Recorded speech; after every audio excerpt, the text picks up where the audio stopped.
अस्सलाम वालेकुम बच्चों, आज हम देखेंगे सब्जेक्ट साइंस और चैप्टर नंबर 2 जानदारों में हयाती अफ़ाल हिस्सा अव्वल और life process in living organism part first.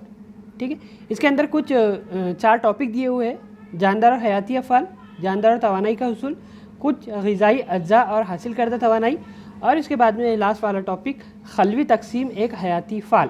ठीक है, अब ये इन टॉपिक के बारे में हम जैसा जैसा हमारा सिलेबस चैप्टर आगे बढ़ता है इसके बारे में हम आगे की इन्फॉर्मेशन देखते जाएंगे और आप लोग नोट करते जाइएगा, यानी कि जो भी इम्पोर्टेंट चीज़ मैं बताऊँगा उसको अपनी नोटबुक के अंदर नोट करते रहना टाइम टू टाइम। ठीक है, अब यहाँ पे देखिए ज़रा याद कीजिए, मैं कुछ 7 क्वेश्चन है। तो अभी हम जैसा देखते हैं मार्च 2021 में जब आपका एग्ज़ाम होगा तो उसके अंदर जो ये कोरोना की वजह से 20% जो है 10th का जो सिलेबस है उसको रिड्यूस कर दिया गया है, जिसमें से ये वाला जो पोर्शन है, ठीक है, ये वाला जो हिस्सा है ये आपके एग्ज़ाम में नहीं आएगा, यानी कि इससे रिलेटेड कोई भी क्वेश्चन वो एग्ज़ाम में नहीं पूछेगा। ठीक है, तो लेकिन ये बहुत बेस फाउंडेशन है, इसको जानना ज़रूरी है। भले ही ये तुम्हारे एग्ज़ाम में ना आए, लेकिन ये जो टॉपिक है तो हमारे जो आने वाले जितने सारे टॉपिक रहेंगे उससे रिलेट करता है, यानी कि ये टॉपिक और जो आने वाला जो टॉपिक है वो एक दूसरे से कोरिलेट रहते हैं। तो ये इन चीज़ों को समझने में हमारे लिए वो ज़रूरी है, क्योंकि ये बेस है। ठीक है, ये बेस फाउंडेशन है और ये कॉन्सेप्ट है। अगर ये कॉन्सेप्ट जब तक हमारा क्लियर नहीं होगा तो हम आगे के जो टॉपिक है तो उनको समझने में हमें थोड़ी सी प्रॉब्लम हो सकती है, यानी कि जो इसमें जो है छोटी छोटी चीज़ें ऐसी है जिसके बारे में हमें जानना ज़रूरी है। ठीक है, तो I strongly suggest that you should go through all this things. तो हमें ये जानना ज़रूरी है कि इसमें क्या पूछा गया है। तो पहला क्वेश्चन देखते हैं, ग़िज़ा और इसमें मौजूद तग़ज़ियाती मादे जिस्म के लिए किस तरह मुफीद है। ठीक है, तो इसका सीधा सा आंसर है कि ग़िज़ाई अज्जा खून के ज़रिए हर खलिए तक पहुँचते हैं और तवानाई हासिल होती है। ठीक है, यानी कि हमारी जो डेली रूटीन में हम जो खाना खाते हैं, रोटी चावल जो भी हम खाना खाते हैं, तो वो डायरेक्टली हमारे बॉडी के ऑर्गन्स को जो है जाकर यूज़ नहीं होता है, वो जो है किसी और फॉर्मेट में जो है टूट कर हमारे बॉडी के ऑर्गन्स में जाकर वो शामिल होता है, जिसकी वजह से हमें इसमें जो है तवानाई एनर्जी हमें प्रोवाइड होती है, जिसकी वजह से हम हमारे जो डेली लाइफ के जितने काम हैं, हमारे जो रोज़मर्रा के जो काम हैं उसमें हम इस एनर्जी का इस्तेमाल करते हुए हमारे काम को हम अंजाम देते हैं। ठीक है, अब दूसरा क्वेश्चन है, जिस्म के लिए मुतवाज़न ग़िज़ा की क्या अहमियत है। ठीक है, अभी सवाल के अंदर एक चीज़ देखिए, मुतवाज़न ग़िज़ा। ठीक है, इससे पहले मैंने बच्चों से पूछा था कि मुतवाज़न ग़िज़ा किसे कहते हैं, तो मुझे जवाब मिला था कि हमारी ग़िज़ाई अज्जा में जो भी कंपोनेंट्स है वो बराबर जो है क्वांटिटी में होनी चाहिए, यानी कि जैसा कि बराबर मात्रा के अंदर हम बोल सकते हो हमारे बॉडी के अंदर होने चाहिए। तो ये जो आंसर है ये किसी हद तक ठीक नहीं बोल सकते इसको। जो सही उसका आंसर होगा कि जो ग़िज़ाई अज्जा लेते हैं, ठीक है, उन ग़िज़ाई अज्जा में उसके बाद में अगला सवाल हम देखते हैं कि इंसानी जिस्म में तैयार होने वाले फासिद मादों को कौन सा निज़ाम बाहर खारिज करता है। ठीक है, ये इसके अंदर जो है ये जो फासिद मादे हैं, ठीक है, उनको कौन सा निज़ाम जो है हमारे जिस्म से बाहर खारिज करता है, ये हमने क्लास 8 के अंदर देखे थे, अमल इस्तिखराज, जिसके अंदर से हमारे जिस्म के अंदर के जो गलीज़ और जो फजूल जो चीज़ें रहती है, जैसे कि यूरिया हो गया, है ना, तो ये सारी चीज़ें हमारे जिस्म से बाहर खारिज जो है वो अमल इस्तिखराज की मदद से जो है अमल पाती है। ठीक है, तवानाई तैयार करने के अमल में दौरान खून का निज़ाम किस तरह काम करता है। ठीक है, किस तरह काम करता है ये हम देखेंगे। ठीक है, तो जो हमारे खून का दौरान निज़ाम है वो हमारा जो दिल है, ठीक है, वो पंप करता है, और पंप करने के साथ में जो हमारा जो खून है वो क्या करता है, खून के अंदर मौजूद जो हमारे ऑक्सीजन होता है, ठीक है, खून के अंदर मौजूद ऑक्सीजन वो जिस्म के दूसरे आज़ा, बॉडी के दूसरे जो है ऑर्गन्स, वहाँ तक वो पंप के ज़रिए जो है खून हमारा जो है ऑक्सीजन दूसरे जो है ऑर्गन्स तक ये जो ऑक्सीजन फ्राहम करता है। इंसानी जिस्म के अंदरूनी फाल पर किस तरह काबू रखा जाता है, इसी किस्म की, इसकी कितनी किस्में हैं, ठीक है। जो मेन जो सेंटर ऑफ हमारा वो है, तो वो कौन सा है, हमारे न्यूरॉन्स है ना, जिसको नर्वस सिस्टम हम कहते हैं। तो ये हमारे जिस्म के पूरे जो आज़ा है, ये पूरा जो सिस्टम हमारे बॉडी का जो चलता है, तो उसका जो मेन हेड है, जो जिसको हम सेंटर बोल सकते हैं, वो कौन सा है, नर्वस सिस्टम है। यानी कि जो हमारे ब्रेन के अंदर जो नर्व सेल होते हैं, हमने 9th क्लास के अंदर पढ़ा था कि जो अज़वी खलियात है वो किस तरह से काम करते हैं और किस तरह की उनकी बनावट होती है, ठीक है। तो ये हमारा माइंड का जो ये पूरे जिस्म का जो सेंटर है हमारा नर्वस सिस्टम, इसी के ज़रिए से जो हमारे जिस्म के बाकी जो आज़ा है, बाकी जो ऑर्गन्स है, वो अपना काम करते हैं। अब देखिए यहाँ पर एक नया टॉपिक शुरू होता है, जानदार और हयाती अफ़ाल, living organism and life process.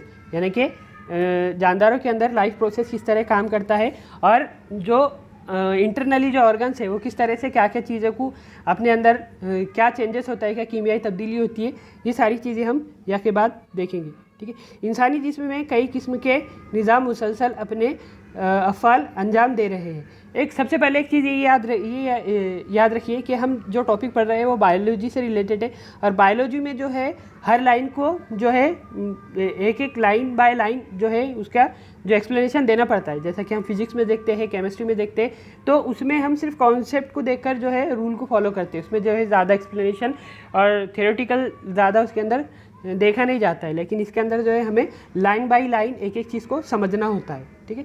तो हम यहाँ पर भी ऐसे ही करेंगे। इंसानी जिस्म में कई किस्म के निज़ाम मुसलसल अपने अफ़ाल अंजाम दे रहे हैं। जैसा कि अब हम अगर हमारे ख़ुद की बॉडी की बात करें तो हमारे जिस्म में भी बहुत सारे मुख्तलिफ निज़ाम जो है कंटिन्यूस चलते रहते हैं, जिसकी वजह से हम जिंदा है, ठीक है। हमारे जो डेली लाइफ के काम है उसकी वजह से हम कर पा रहे हैं। तो सबसे पहले निज़ाम इंहिज़ाम, अमल तनफ़ुस। अब अमल तनफ़ुस क्या है, जैसा हमने पिछली क्लास में देखा था कि सांस लेना, सांस छोड़ना, ठीक है। उसके बाद में निज़ाम दौरान खून का जो दौरानिया है उसमें क्या क्या चेंजेस होता है, क्या क्या चीज़ें तब्दील होती है, क्या क्या चीज़ें जो है ऐड होती है, क्या चीज़ें बाहर खारिज होती है, ये भी हम जैसे जैसे हमारा चैप्टर आगे बढ़ता है इसमें एक एक चीज़ हम जो है बारीकी से समझेंगे, ठीक है। उसके बाद में निज़ाम इस्तिखराज, अभी हमने थोड़ी देर पहले देखा कि निज़ाम इस्तिखराज क्या है, उसमें क्या जो है हम जिसमें से बाहर खारिज करते हैं, जो हमारे जिस्म के अंदर मौजूद जो फासिल मादे है, जो फजूल जो बेकार मादे है उसको खारिज किया जाता है, सॉरी। फिर अज़बी निज़ाम वगैरह के साथ जिस्म के अंदरूनी और बैरूनी आज़ा अपने काम आज़ादाना लेकिन हम आहंगी के साथ अंजाम देते हैं। यानी कि जो हमारे बॉडी के जितने ऑर्गन्स है, जितने जो हमारा सिस्टम से चलता है, तो वो आज़ादाना तौर पर यानी कि सेपरेटली अपना अपना काम अंजाम देते हैं। जैसा दिमाग है तो वो कनेक्ट है दिल के साथ में, लेकिन वो अपनी पोजीशन पर है, अपनी पोजीशन के ऊपर रहकर वो अपना काम करता है, ठीक है। उसी तरह से जो दिल है हमारा वो अपनी जगह रहकर खून को बॉडी के ऑर्गन्स तक पहुंचाता है, ठीक है। इसी तरह से जितने भी आज़ा है वो अपने काम को जो है आज़ादाना लेकिन हम आहंगी के यानी कि एक साथ जो है जुड़कर एक साथ मिलकर काम करते हैं। जैसा देखेंगे ना कि दिल कहीं धड़क रहा है तो ऐसा नहीं होता है, यानी कि एक दूसरे के साथ वो हम आहंगी के साथ अपना काम अंजाम देते हैं। ये तमाम आज़ा और निज़ाम तमाम जानदारों में कम व बेश मुख्तलिफ तरह से अफ़ाल अंजाम देते हैं। यानी कि जितने भी हमारे स्पेसिस यानी कि जितने हम देखते हैं जो जानवर हैं हमारे जो हम लाइफ में देखते हैं, तो वो उनका जो सबका जो निज़ाम है एक दूसरे से क्या है, मुख्तलिफ है, ठीक है। अब मुख्तलिफ कैसा है, एक चीज़ से हम समझते हैं। अब ये देखे होंगे हमने कि जो जानवर है, तो फॉर एग्ज़ाम्पल अगर कोई सर्द जगह का कोई एनिमल्स है तो उसमें उसके बॉडी के अंदर के जो चेंजेस है, तो वो एक जो रेगिस्तानी जो जानवर जैसा एक ऊँट ले लेते हैं, हम ऊँट की एग्जांपल समझते हैं, और एक है हमारा पोलर बियर। तो उनके जो जिस्मानी बनावट वो तो अलग है ही, लेकिन उनके अंदर के जो बॉडी के अंदर के जो ऑर्गन्स है वो भी जो है अपने जो है एटमॉस्फेयर अपने जो है माहौल के मुताबिक काम करते हैं, ठीक है। और वो एक दूसरे से क्या है, मुख्तलिफ है।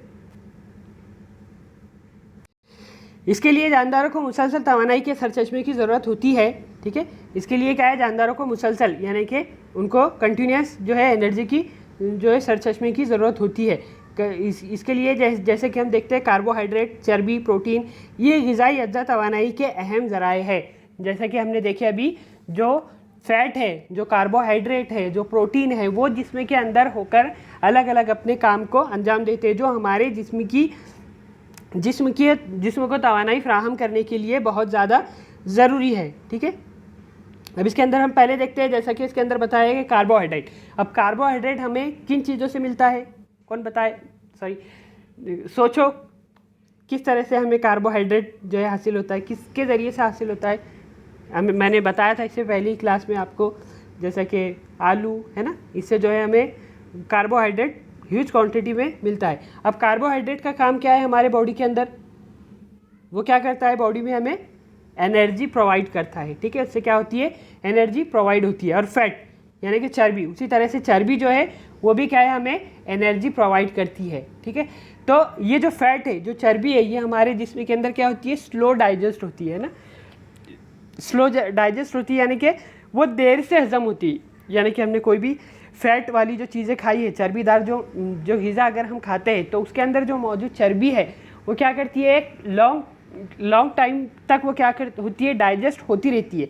उसी तरह से जो कार्बोहाइड्रेट्स है, अब कोई ऐसी चीज़ हमने खाई है जिसके अंदर कार्बोहाइड्रेट्स है, तो वो क्या करती है, फास्ट डाइजेस्ट होती है, लेकिन उससे एनर्जी हमें क्या मिलती है, कम मिलती है। यानी कि fast digest and low energy. उसी के साथ साथ में जो फैट की एनर्जी है, जो फैट हमें एनर्जी प्रोवाइड करता है, तो जो फैट है वो क्या होता है, स्लो डाइजेस्ट होता है, लेकिन उससे जो एनर्जी हमें मिलती है वो कैसी मिलती है, ज़्यादा तादाद में हमें मिलती है।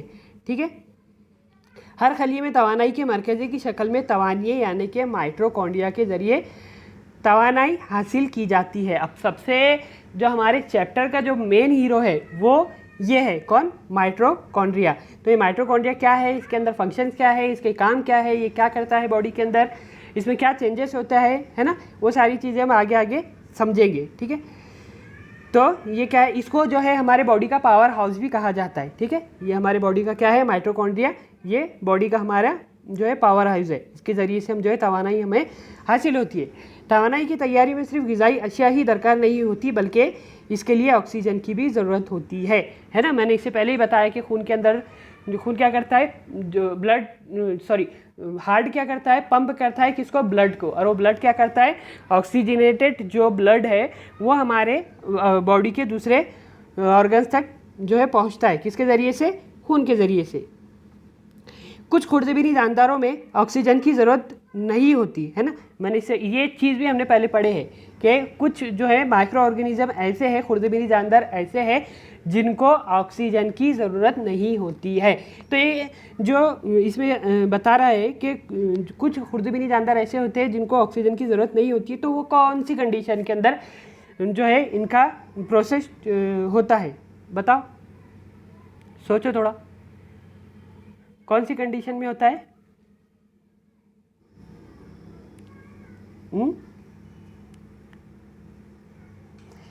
ये कंडीशन होती है एनएरोबिक कंडीशन, जिसके अंदर ऑक्सीजन की ज़रूरत नहीं होती। जैसा कि फॉर एग्जांपल हम जो ईस्ट है, ईस्ट यानी कि खमीर है ना, खमीर क्या करते हैं हम, खमीर से क्या बनता है, जो है क्या बनाते हैं हम खमीर से, अल्कोहल तैयार होता है। ठीक है, तो इस तरह से उसमें जो है बैक्टीरिया है उनको ऑक्सीजन की ज़रूरत नहीं होती। ये एक एग्जांपल है ईस्ट की, याद रखना। ये तमाम अज्जा अमल तरसील के ज़रिए तवानिये तक पहुँचते हैं, है ना। तवानिये यानी कि वही माइटोकॉन्ड्रिया।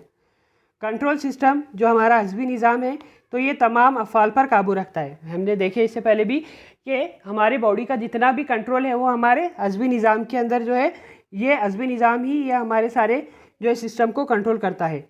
यानी तवानाई की तैयारी में हर हयाती अफ़ाल अपना अपना किरदार बखूबी अदा करते हैं। इन तमाम अफ़ाल के लिए तवानाई की ज़रूरत होती है। ठीक है, यानी कि इंटरनली बॉडी के अंदर जो भी ऑर्गन्स अपना काम जब अंजाम देते हैं तो उनको भी जो है एनर्जी की ज़रूरत होती है। हम और दूसरे हैवानात फल और सब्ज़ी तरकारियाँ इस्तेमाल करते हैं। नबातात अपनी ग़िज़ा खुद तैयार करती है। ठीक है, अब हाँ, एक सवाल, अब यहाँ पे क्या बता रहा है हो कि नबातात जो है अपनी ग़िज़ा खुद तैयार करते हैं। तो ये कौन सा मरहला है, इसको क्या बोला जाता है कि नबातात अपनी ग़िज़ा खुद तैयार करते हैं, इसको और क्या बोला जाता है? मैंने बताया था इससे पहले, नबातात अपनी ग़िज़ा खुद तैयार करते हैं, तो इसको और क्या, इसका नाम कौन सा प्रोसेस है ये? शुआए तरकीब, फोटोसिंथेसिस, है ना। इसके अंदर मैंने बताया था कि जो नबातात है वो अपनी ग़िज़ा खुद तैयार करते हैं। वो ग़िज़ा का कुछ हिस्सा खुद इस्तेमाल करती है और बाकी ग़िज़ा फल, पत्तों, तनों और जड़ों में ज़ख़ीरा कर देती है ना। यानी कि वो खुद क्या करती है, वो खुद जो है अपने लिए इस्तेमाल करती है और बाकी जो है ग़िज़ा में, जो बाकी जो ग़िज़ा है वो पत्तों में और तनों में और जड़ों में जो है इसका ज़ख़ीरा कर लेते हैं। ये नबाती अशिया हम बतौर ग़िज़ा इस्तेमाल करते हैं ना। और ये जब हम ये चीज़ें जो खाते हैं, यानी कि जो भी तरकारी हम खाते, जैसा कि इसके अंदर बता रहे हो कि कोई अगर नबातात है वो अपनी ग़िज़ा जो है ख़ुद तैयार करते हैं। जब ग़िज़ा तैयार हो जाती है तो वो एनर्जी के फॉर्म में उसको यूज़ करते हैं, ठीक है। एनर्जी के फॉर्म में जब उसको यूज़ करते हैं तो वो जो तवानाई है तो वो स्टोर करते हैं अलग अलग अपने जो है हिस्सों में, जैसे फल में हो गया, है ना, अलग अलग जो है सब्ज़ी तरकारियों में वो अपने अलग अलग। अब बहुत सी फल ऐसे होते हैं जिसे हम, बहुत सी सब्ज़ियाँ ऐसी होती है जिसे हम पूरा खाते हैं, है ना, और कुछ ऐसी सब्ज़ियाँ होती है जिसे हम कुछ हिस्सा खाया जाता है, कुछ हिस्सा हमें उसके फेंकना पड़ता है। तो जो हिस्सा हम खाते हैं उसमें भी जो ज़रूरी चीज़ें होती होंगी ना, कार्बोहाइड्रेट्स वगैरह, तो उसके अंदर जो तवानाई है हम उसको खाकर जो है हमारी तवानाई या हमारी एनर्जी से हासिल होती है। ये नबाताती अशिया हम बतौर ग़िज़ा इस्तेमाल करते हैं और इनसे मुख्तलिफ़ तग़ज़ियाती मादे जैसे कार्बोहाइड्रेट, प्रोटीन, चर्बी, विटामिन्स, मादनियात हासिल करते हैं, है ना। यानी कि जो भी हम चीज़ें खाते हैं, जो भी सब्ज़ी फल खाते हैं, तो उसमें ये चीज़ें हमें देखने को मिलती है। कार्बोहाइड्रेट्स हो गया, प्रोटीन हो गई, चर्बी हो गई, विटामिन्स हो गए, मादनियात हो गए। अभी कार्बोहाइड्रेट की एग्जांपल मैंने बताया था कि कार्बोहाइड्रेट्स हमें किससे मिलता है, आलू से, है ना। तो उसके बाद में दूसरी चीज़ें प्रोटीन्स हो गए। प्रोटीन कौन से जो है किन चीज़ों से हमें, कौन सी सब्ज़ी, कौन से फल, कौन से चीज़ से हमें प्रोटीन हासिल होता है, ये भी लिखना, मैं पूछूंगा बाद में, ये क्वेश्चन के अंदर जो है मैं जो है लिखूंगा, तो ये बताना मुझे, ठीक है। उसके बाद में चर्बी, विटामिन्स, मादनियात वगैरह भी हमें हासिल होती है। इनके हिस्सों के लिए हम कौन सी ग़िज़ाई अशिया खाते हैं, ठीक है, सॉरी, इनके हुसूल के लिए हम कौन सी ग़िज़ाई अशिया खाते हैं। तो उसके बाद में देखिए यहाँ पे दूध, फल, गुड़, शक्कर, तरकारी, गेहूँ, मकई, नाशनी, जवार, बाजरा, चावल जैसे अनाज, शहद, आलू, रतालू, मिठाई से हमें क्या हासिल होता है, कार्बोहाइड्रेट, है ना। यहाँ पे देखो ऊपर की लाइन में है कार्बोहाइड्रेट, तो यहाँ पे उसने नीचे दे दिया कि कार्बोहाइड्रेट किन किन चीज़ों के अंदर मौजूद होता है, जैसे कि फल हो गया, गुड़ हो गए, शक्कर, तरकारी, गेहूँ, मकई, नाशनी, जवार, बाजरा, चावल जैसे अनाज, शहद, आलू, रतालू, मिठाई से हमें कार्बोहाइड्रेट मिलता है। उसी तरह से जो दूसरी जो चीज़ें हैं उसके बारे में भी आप मालूम कर वैसे तो मैं आगे जैसे जैसे हमारा चैप्टर आगे बढ़ेगा मैं तो वो चीज़ें बताऊंगा ही, लेकिन आप लोग भी इन चीज़ों के बारे में लिखिए या जो है अपनी नोटबुक में इसको नोट कर लिए। प्रोटीन किससे मिलता है, चर्बी किससे मिलती है, विटामिन, मादनियात कहाँ से हमें हासिल होती है, ठीक है। अब उसके बाद की और एक लाइन थोड़ी इंपॉर्टेंट है, ये खाली जगह में पूछ सकता हूँ। कार्बोहाइड्रेट से हमें 4 किलो कैलोरी पर ग्राम तवानाई हासिल होती है, यानी कि 4 किलो कैलोरी हमें पर ग्राम हासिल होती है, ठीक है। कार्बोहाइड्रेट से हमें कितनी क्वांटिटी में क्या हासिल होता है यहाँ पे बता रहा है वो, खाली जगह के अंदर ये पूछेगा कि कार्बोहाइड्रेट से हमें 4 किलो कैलोरी पर ग्राम हासिल होती है। क्या हासिल होती है, तवानाई, एनर्जी हमें हासिल होती है। ये तवानाई दर हकीकत किस तरह हासिल होती है, आइए इसका मुताला करते हैं, ठीक है। अब जो भी चीज़ें हम आलू खाते हैं तो आलू हमारे डायरेक्ट बॉडी के ऑर्गन से वहाँ पर जाके चिपक नहीं जाता, लग नहीं जाता, वहाँ पे वो टूटता है किसी चीज़ में, है ना। तो टूटने की वजह से जो है हमें एनर्जी किसी और चीज़ में और फॉर्मेट में हमें हासिल होती है, तो वो हमारे ऑर्गन्स में जाकर हमारे बॉडी के अंदर एनर्जी प्रोवाइड करते हैं, ठीक है। तो हम देखते हैं आगे। अब उसके बाद में देखिए, अब जैसा कि मैंने बताया कि 25 जो है हमारा % सिलेबस क्या है, रिड्यूस हो गया। 25% सिलेबस रिड्यूस होने की वजह से ये वाला आए, दिमाग पर जोर दे और ज़रा याद कीजिए, ये एग्ज़ाम में नहीं पूछा जाएगा, लेकिन ये बताना आपको ज़रूरी है, ठीक है। बताना ज़रूरी इसलिए है क्योंकि ये बेसिक है, ये बेसिक कॉन्सेप्ट है, इसको जानना हमारे लिए ज़रूरी है, ठीक है। कई खेलों में खिलाड़ी खेल के दौरान वक्फा लेकर कुछ ग़िज़ाई अशिया का इस्तेमाल करते हैं। खिलाड़ी ऐसी ग़िज़ाई अशिया क्यों इस्तेमाल करते होंगे।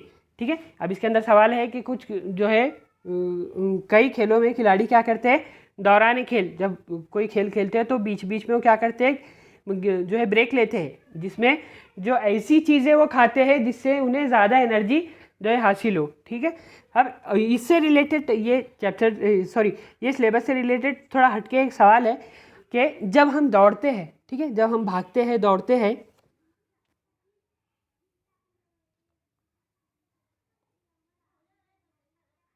एक मिनट, ठीक है, जब हम भागते हैं दौड़ते हैं तो उस टाइम में हम देखते हैं कि थोड़े टाइम दौड़ने या थोड़े टाइम भागने के बाद में हमारे जो पैर है उसमें जो है जो जोड़ है हमारे, है ना, जो जोड़ है वहाँ पर दर्द होना शुरू हो जाता है। तो क्यों हो जाता है वो, क्यों होता है हमें, सबसे पहले बताओ मुझे। जब हम भागते हैं तो हमें बहुत ज़्यादा ऐसा सांस चढ़ने लगती है ना, बहुत ज़्यादा ऐसा हाँफने लगते हैं हम जो है स्पीड से अगर हम भागे। तो क्या होता है हमारे बॉडी के अंदर, हमारे बॉडी के अंदर क्या होता है, जो ऑक्सीजन लेवल है वो क्या हो जाता है, क्या होता है, इंक्रीज होता है क्या डिक्रीज होता है, डिक्रीज होता है। ठीक है, जो ऑक्सीजन लेवल है वो क्या हो जाता है हमारी बॉडी के अंदर, डिक्रीज हो जाता है। ठीक है, डिक्रीज होने की वजह से जो हमारे जॉइंट्स है उसके अंदर एक जो है हमें किस जो है लैक्टिक एसिड जो है तैयार होता है, जिसकी वजह से हमें क्या होता है जो है हमारी सांस ऊपर नीचे चढ़ने लगती है। ठीक है, ये चीज़ याद रखिए। उसके बाद में दूसरा सवाल ज़रा याद कीजिए में, तनफ्फुस यानी क्या, है ना, तनफ्फुस का अमल किस तरह अंजाम पाता है। अब बताओ मुझे तनफ्फुसी अमल या तनफ्फुसी निज़ाम क्या है, किसे कहते हैं। तो तनफ्फुसी निज़ाम यानी कि हम सांस लेते हैं और सांस छोड़ते हैं, एक्सिलेशन और क्या इन्हलेशन। ठीक है, इन्हलेशन और एक्सिलेशन, ये यहाँ तक जो है हम देखते हैं, फिर इसके बाद का टॉपिक इंशाल्लाह हम नेक्स्ट टाइम जो है देखेंगे। लेकिन यहाँ तक जो चीज़ें मैं बताया हूँ उसको जो है नोट कीजिए अपनी नोटबुक में। और एक चीज़ होने वाली है कि जैसे जैसा हमारा टॉपिक ख़त्म होता है या जो भी टॉपिक हमारा ख़त्म होता है उसके ऊपर मैं कुछ जो है सवाल पूछूंगा, उसके जवाब आपको जो है मुझे मेरे नंबर पर जो है सेंड करना है। ठीक है, अभी यहाँ तक देखते हैं, मिलते हैं नेक्स्ट टॉपिक में इंशाल्लाह।